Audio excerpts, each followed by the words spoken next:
जी, first application है हमारे पास electric field intensity inside a hollow charged sphere. ये एप्लीकेशन है first application of Gauss's law.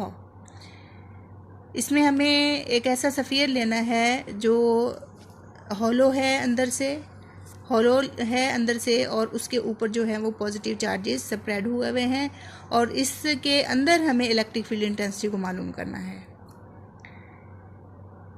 अब इसमें ये काम करने के लिए सबसे पहले हम क्या करते होते हैं कि पहले तो हम देखेंगे कि सफ़ियर कैसा है, बिल्कुल ऐसे ही जैसे हमारे पास बॉल होती है, यानी बॉल के सरफेस के ऊपर पॉजिटिव चार्जेस स्प्रेड हैं और उसके अंदर हमें इलेक्ट्रिक फील्ड इंटेंसिटी मालूम करनी है और सफ़ियर जो है हमारे पास रेडियस आर का है। तो इसके लिए हम क्या करते हैं कि सबसे पहला काम जो हम करते हैं एप्लीकेशन ऑफ गॉसेस लॉ में, यानी जो इलेक्ट्रिक फील्ड इंटेंसिटी हमने मालूम करनी है यहाँ पे, इसके लिए हमने कोई ना कोई गॉसियन सरफेस मालूम करनी है, कंसीडर करनी है हमने गॉसियन सरफेस।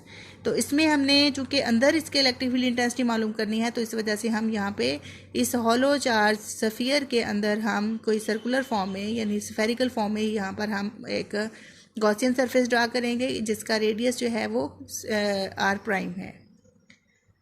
तो यहाँ पर हमें सबसे पहले तो ये देखना होगा कि ये गॉसियन सरफेस कितना चार्ज एनक्लोज कर रही है। तो यहाँ पर देखें जो चार्ज एनक्लोज्ड है वो Q = 0 होगा। 0 इसलिए होगा कि चूंकि चार्ज इसकी सरफेस के ऊपर स्प्रेडेड है, ये चार्जेस बाहर होंगे, इनसाइड नहीं है, तो अंदर जो चार्ज होगा वो 0 होगा। उसके बाद जो है हमें मालूम क्या करने होंगे, इलेक्ट्रिक फ्लक्स, जिसमें हमें गॉसेस लॉ को इस्तेमाल करना होगा। इलेक्ट्रिक फ्लक्स जो है वो फाई ई हमारे पास जो है वो Q/ε0 के बराबर होगा और इस तरीके से जो हमारे पास दूसरा फार्मूला होता है इलेक्ट्रिक फ्लक्स का, फाई ई = E.A, हम ये लगा देंगे। अब यहाँ पर जो है हमारे पास फाई ई, अगर हम इसे सीधा करें तो वो E.A है। हमारे पास इक्वेशन नंबर 2 और 4 आ जाती हैं यहाँ पर। अगर हम 2 और 4 पे जाएं तो हमारे पास देखें इस तरफ भी फाई ई है, इधर भी फाई ई है, दोनों लेफ्ट हैंड साइड्स बराबर हैं, राइट हैंड साइड्स को भी हम बराबर कर सकते हैं। E.A = Q/ε0। अब चूंकि यहाँ पर देखें हमने कहा है कि चार्ज एनक्लोज्ड 0 है, तो यहाँ पे अगर हम 0 पुट करें तो ये पूरी साइड जो है हमारे पास 0 हो जाती है। तो इसमें देखें कि अगर ये दो चीज़ों का प्रोडक्ट हमारे पास 0 आ रहा है तो इसका मतलब ये है कि इनमें से या तो either electric field intensity is 0 और एरिया इज 0। तो जो हमारे पास वेक्टर एरिया है ए वो 0 नहीं हो सकता, बिकॉज हमारे पास कोई ना कोई सफियर है यहाँ पे हमने कंसीडर किया हुआ है, लाजमी तौर पर इसका कोई ना कोई एरिया होगा। तो इस वजह से हम कह सकते हैं कि A is not equals to 0, so electric field intensity is equal to 0। यहाँ से हम नतीजा ये अखज़ कर सकते हैं कि जो हमारे पास इलेक्ट्रिक फील्ड इंटेंसिटी है inside the charged hollow sphere is 0। Electric field intensity inside the charged hollow sphere is 0। ये देखें कि यहाँ पर हमारे पास अगर हम इसे फिजिकली, पहले तो हमने मैथमेटिकली देखा कि 0 किस तरह हुआ, अब अगर हम फिजिकली इसे देखें तो ऐसा होगा कि ये जो सफियर है इसकी सरफेस के ऊपर चार्जेस हैं, तो यहाँ पर इलेक्ट्रिक फील्ड इंटेंसिटी की डायरेक्शन इसमें हर तरफ होगी, यूं भी होंगी, यूं भी होंगी, यूं भी होंगी।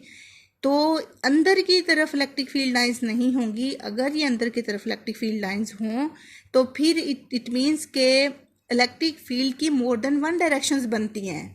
तो हमारे पास जो रूल है वो ये है कि electric field lines can never have more than one direction, सिर्फ सिंगल डायरेक्शन में इलेक्ट्रिक फील्ड लाइंस मूव करती हैं। तो इस वजह से ये रूल जो है वो वायलेट हो जाता है। इस वजह से हम कह सकेंगे कि जो भी हॉलो चार्ज सफियर होगा उसके ऊपर जो चार्जेस हमारे पास स्प्रेडेड हैं उसकी इलेक्ट्रिक फील्ड लाइंस उसके बाहर ही होंगी, अंदर नहीं होंगी।